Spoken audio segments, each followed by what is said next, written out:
A reading from the book of Exodus, chapter 3, verses 1 through 12. Moses was keeping the flock of his father-in-law Jethro, the priest of Midian. He led his flock beyond the wilderness and came to Mount Horeb, the mountain of God. There the angel of the Lord appeared to him in a flame of fire out of a bush. He looked, and the bush was blazing, yet it was not consumed. Then Moses said, "I must turn aside and look at this great sight, and see why the bush is not burned up."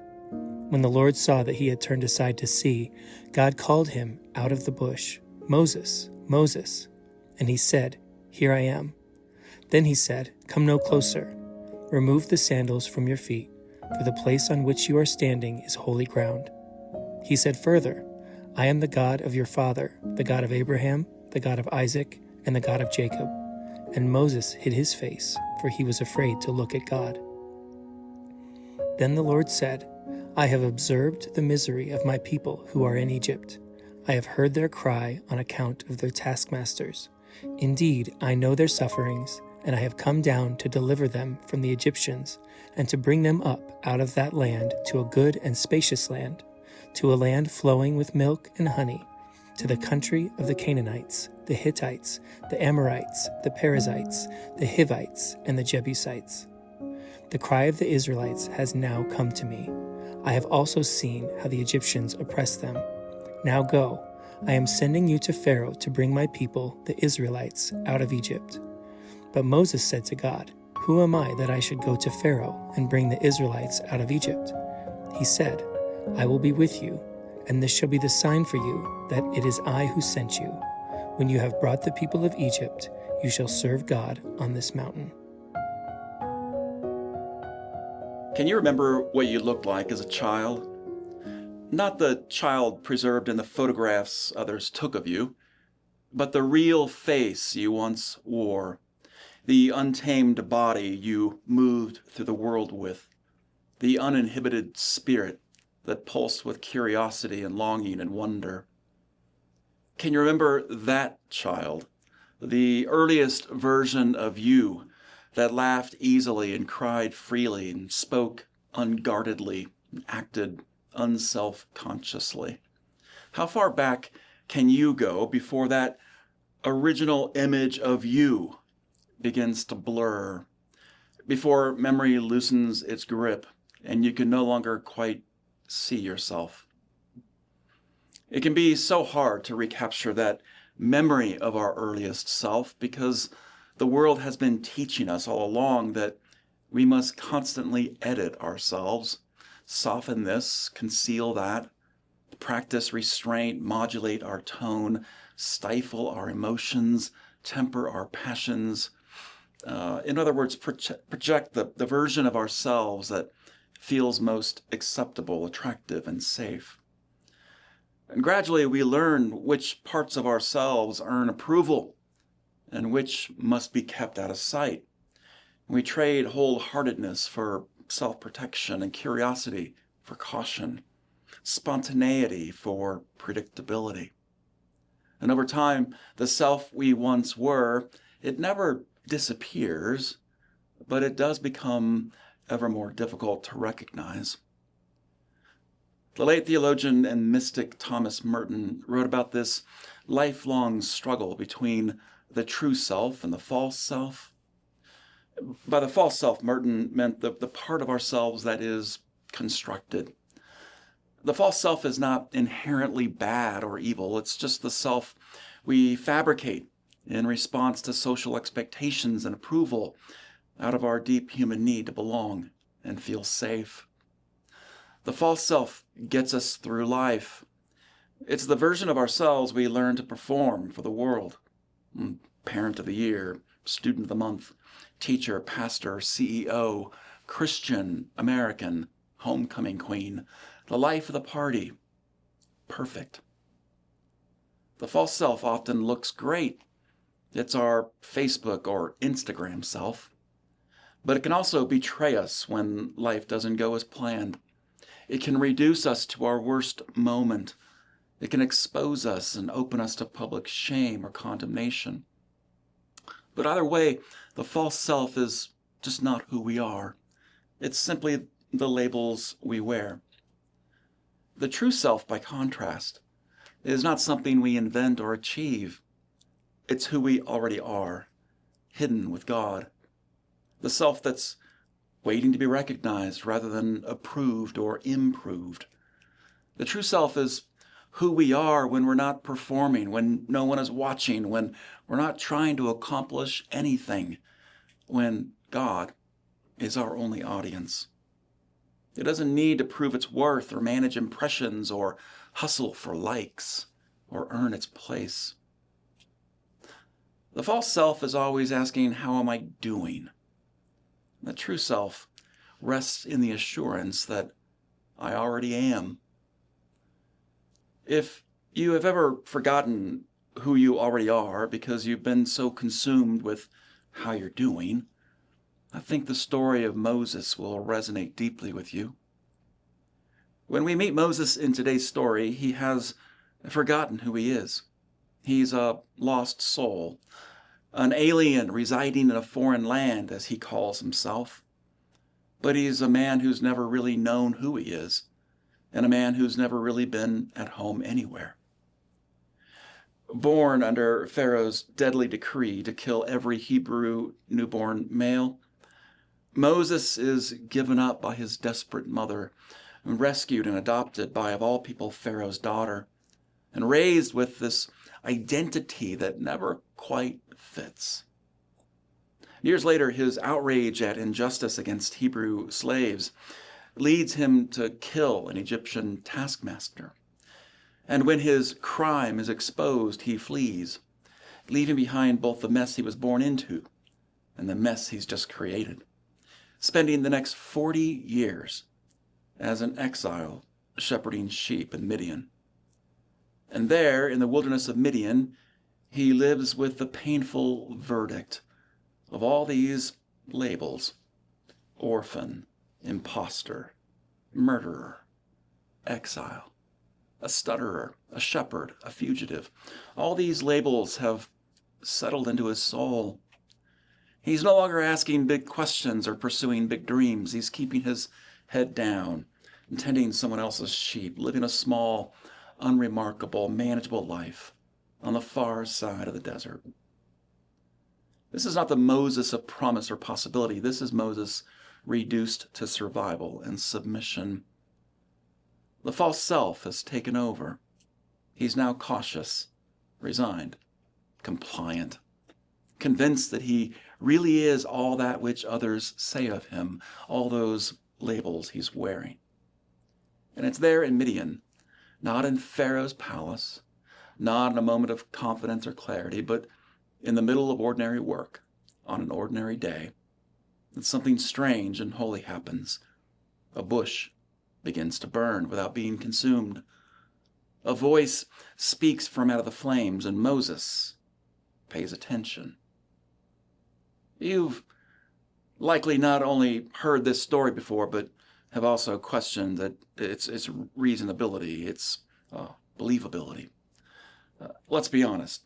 If someone told you that they had encountered a bush that caught fire but wasn't actually consumed, and that while the bush was on fire, it was actually talking to them, and that instead of running away like they stole something, they actually took off their shoes and stopped and listened to the bush, you'd probably recommend that they see a therapist pronto. Or at least they should maybe back off a little on the psychedelics. But maybe the story isn't so much about a burning bush that speaks, but about some other passion that suddenly catches fire, some other voice that had long been silenced. In the story, Moses is just piecing out in Midian, assuming his best days are behind him. He's a shepherd now, and that's that.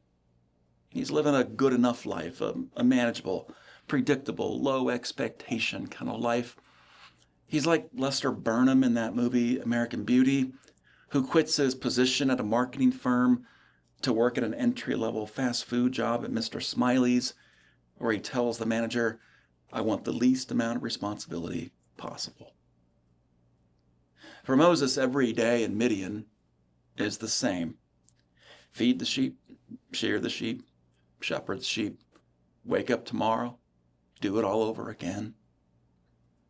Does it sound familiar sometimes? Have you ever been to Midian? I think at one time or another we've all been to Midian, feeling a little stuck at a job, stuck in a relationship, stuck in a funk, stuck in a moment where the scene never changes and the world just looks monochrome.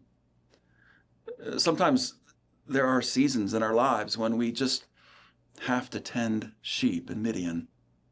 We just have to do the best we can with where we've landed.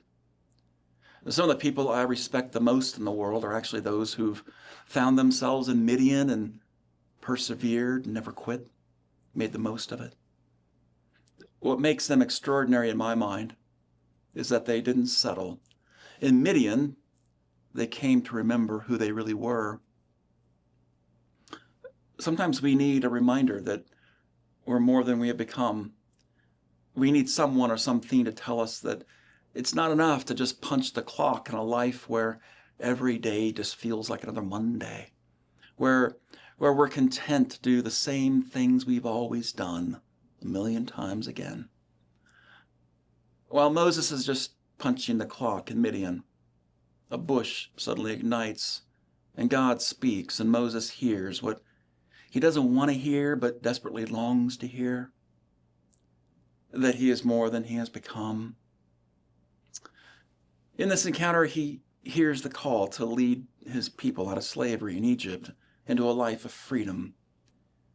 And he's commanded to remove his sandals because he's told he's standing on holy ground. It's a sacred moment in the ordinariness of the world. The ancient rabbis who taught on this story centuries ago believed that maybe this bush that burned but was not consumed was not really a bush after all, but Moses' very life. They said that in the wilderness of Midian, Moses finally saw himself, his real, true self. He saw the person he used to be, the person he'd always been, that fiery passion within him that he once had before all those labels stuck to him. He saw the past he could no longer run from and a destiny he could no longer resist. He saw the face of the anointed leader who had once burned with justice and compassion for his Hebrew people. In Midian, Moses had assumed that his fire, his passion, had gone out long ago. But in the burning bush, he saw that his fire was still burning. In the voice that spoke to him, he heard a call that had always burned in his heart, but had for too long been neglected. And this is the real miracle of the story. As Moses was drawn to the flames of fire, he was drawn back to his own true self, back to the heart of fire that defined his destiny. The ancient rabbis drew a linguistic connection between the flame, lava, of fire, and a heart, lev, of fire in his life. And they said that the flame Moses witnessed in the bush was the same flame that had always burned within his heart, a fire that had never gone out, but just had been stifled for too long. His passionate opposition to slavery, his deep love for his people, his longing to liberate them. The fire had always been burning, only now it burned so powerfully that he could no longer resist it. The message emanating from the inextinguishable flames, the epiphany that arose in his burning heart, was that it was finally time to leave Midian and live from his true self. We've all been to Midian, where at least for a season we have forgotten who we really are and why we're really here. But if, while in Midian, we expect an actual bush to spontaneously combust before our eyes, or a voice to speak unambiguously to us, chances are we might not ever get out of Midian, because it's not the miracle of a burning bush that will save us. It's the paying attention. That's where the healing is. That's where the liberation is. That's where the calling is. That's where the sheesh, the awe and wonder is. In every Midian, God is always speaking to us.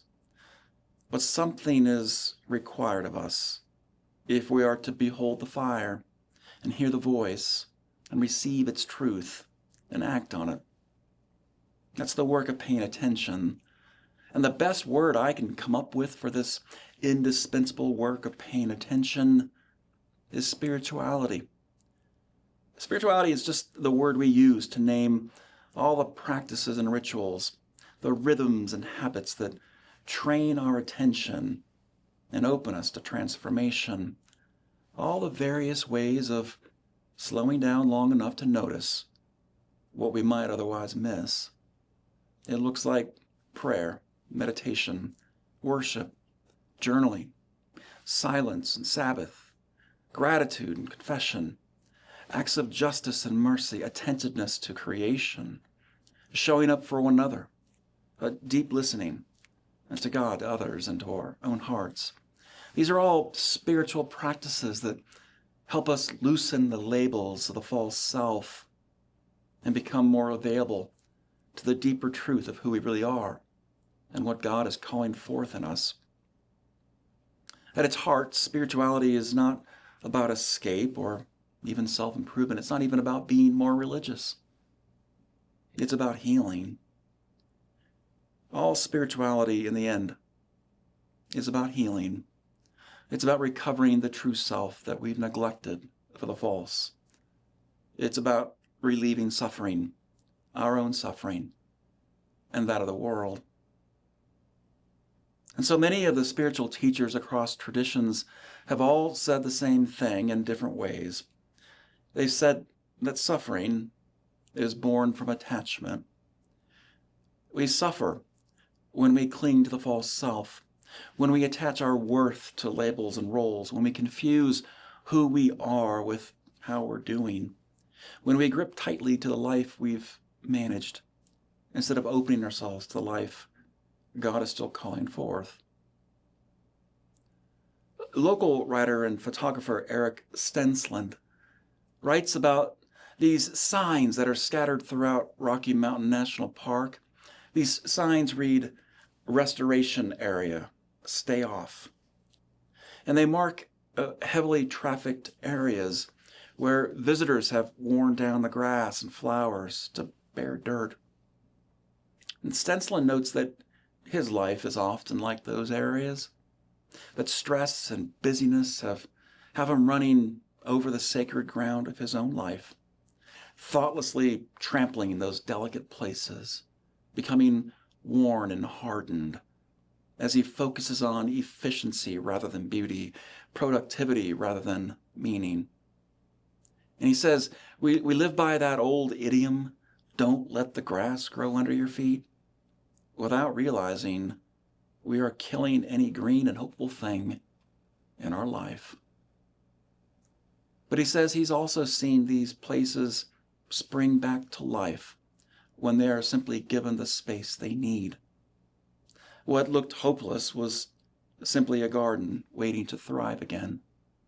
All it took was to declare the area off limits, to give it the space to grow. This is what spiritual practice does for us.